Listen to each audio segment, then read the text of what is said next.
Hello everyone, welcome তোমাদের সবাইকে আমার নতুন আরেকটি ব্লগে। আশা করি তোমরা সবাই খুব ভালো আছো। যেদিনের ব্লগটা শেয়ার করছি সেদিন ছিল শনিবার। কোথায় যাচ্ছি সেটা জানতে হলে পুরো ভিডিওটা দেখতে থাকো। বাড়ি লক করে আমরা বেরিয়ে পড়লাম। দেখো, দেওয়ালি উপলক্ষে বাড়িতে যে লাইটগুলো লাগানো হয়েছিল সেই লাইটগুলো এখনো লাগানো আছে। ব্যাঙ্গালোরে সন্ধ্যের দিকে ঘোরার জন্য সব থেকে ভালো প্লেস হলো মল। ছুটির দিনে যেই মলে আমরা প্রায় দিনই যাই, আজও চললাম সেই মলের দিকে। আমাদের বাড়ির কাছাকাছি মল বলতে M5 মল। মলের কাছাকাছি একটা খুব ভালো চায়ের দোকান আছে। ভাবলাম মলে যাওয়ার আগে সেখান থেকে কিছু চা সিঙ্গারা খাওয়া যায়। দাঁড়াও তোমাদের জুম করে দেখা। ওই যে দূরে যে স্ন্যাক্সের দোকানটা দেখা যাচ্ছে সেই দোকানে খুব ভালো কচুরি সিঙ্গারা পাওয়া যায়। ছোটখাটো এই দোকানটার নামও কিন্তু কলকাতা স্ন্যাক্স। এছাড়া বিভিন্ন সুইটস আইটেমও পাওয়া যায়। রাজার বাবা খেলো একটা লবঙ্গ লতিকা আর আমি খেলাম সিঙ্গারা চাট। আর রাজা তো আমাদের কাছ থেকে দুটোই খেয়েছে।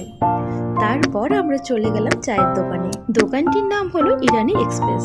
এই দোকানের চাটা অসাধারণ তৈরি করে। শুধু চা নয়, চায়ের সাথে টাও পাওয়া যায়। কিন্তু আমরা শুধু চাই খেলাম আর রাজার বাবার সাথে বিস্কিট নিয়েছিল।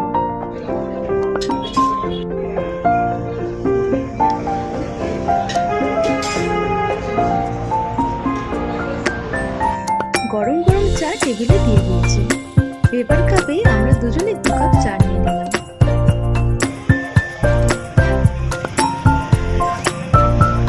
দেখো, এখানে যে মেনু কার্ডটা রাখা আছে সেখানে চা ছাড়াও আরো বিভিন্ন আইটেমও পাওয়া যায়। আমাদের চা খাওয়া কমপ্লিট।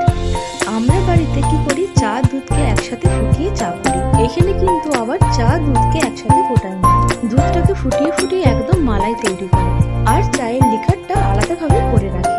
চায়ের লিকারের সাথে মালাই মিশিয়ে এই চাটা তৈরি করা হয়। দেখো, এখানে দুধটাকে ফোটানো হচ্ছে। দুধটাকে ফুটিয়ে ফুটিয়ে মালাই তৈরি করবে, তারপরে হবে চা। চাটা খাওয়ার পর এরপর আমরা চললাম M5 মলের উদ্দেশ্যে।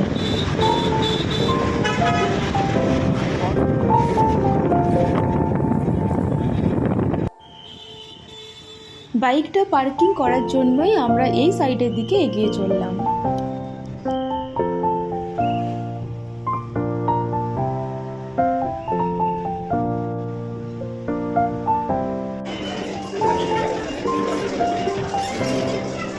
খুব সুন্দর লাগছে চারপাশটাকে। মলটাকে আজ খুব সুন্দরভাবে সাজানো হয়েছে। দেখো কত সুন্দর লাগছে উপরে এই লাইটগুলো। ওইদিকে রাজার বাবা তো আমাকে তাড়া দিচ্ছে, কিন্তু এই সুযোগটা মিস করা যায় না। তাই আমি কিছু ভিডিও ক্যামেরা বন্দি করে নিলাম।